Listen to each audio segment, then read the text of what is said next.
Barbed wire is wire with short, sharp spikes spaced out along wires. Barbed wire is used to make fences or in warfare. It was used for prisons to keep the prisoners behind the fences. It was also used for cattle to keep them from escaping their territories. Barbed wire was invented by Joseph Glidden.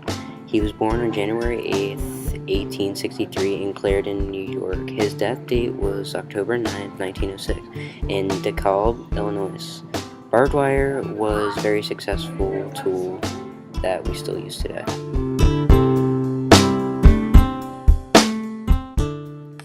Saudis were houses made out of sod or adobe inlaid in horizontal courses. Saudis were invented because people needed shelter and they were fireproof. One disadvantage of Saudi houses was that it leaked when it would rain. Most early settlers made Saudi houses because they had limited resources in their possession. The first Saudi houses were built in 1862 in various places. The average Saudi house was 16 by 20 feet. Saudi houses were helpful to people living in the 1800s, but as time went by, housing advances were made.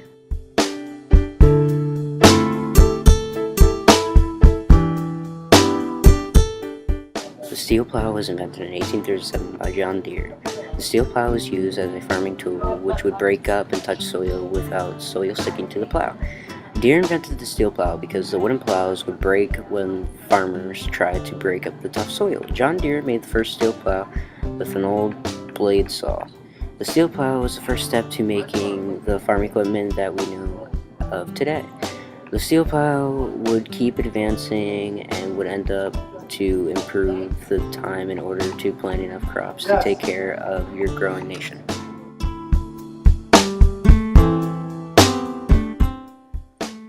The reaping machine is a machine that farmers use as a tool to reap crops at harvesting time when the crops were fully grown.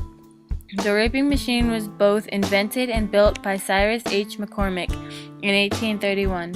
McCormick was born on February 15, 1809 in Rockbridge County, Virginia, and died on May 13, 1884 in Chicago, Illinois.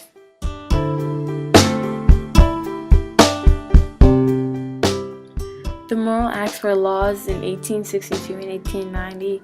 The laws would help create agricultural colleges by giving federal land to states. The Morrill Act of 1862 was also known as the Land-Grant College Act. This act would give a higher advantage for education in America. The grant was supposed to set up institutions in each state that would educate people in agriculture, home economics, medical arts, and other professions that were practical in that time. The Land-Grant Act would be introduced by a congressman from Vermont named Justin Smith Morrill on July 2nd. The Morrill Act of 1890 was also known as the Land-Grant College Act, and it also was introduced by Justin Smith Morrill on August 30th, 1890. By the Morrill Act of 1890, most of the things that were going to happen had been achieved to where people would now live and rely on their own agricultural livelihood to where the population of the United States in the 1800s would be over 80%. Both acts would give the Union about 30,000 acres.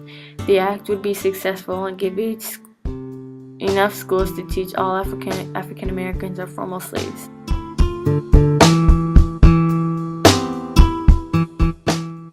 The Homestead Act was a law passed in 1862 for citizens who own a house to get 160 acres of land.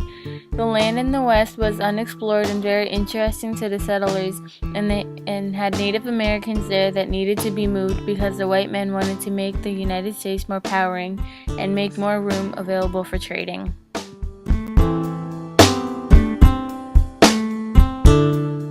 The Transcontinental Railroad was a railroad that was built to link the east to the west, so traveling and exporting would be easier. The building of the Transcontinental Railroad took place from 1850 to 1871. Once they had the west, they needed to get there more easily and faster with trading goods and other essentials, along with soldiers to protect the west and keep things in line.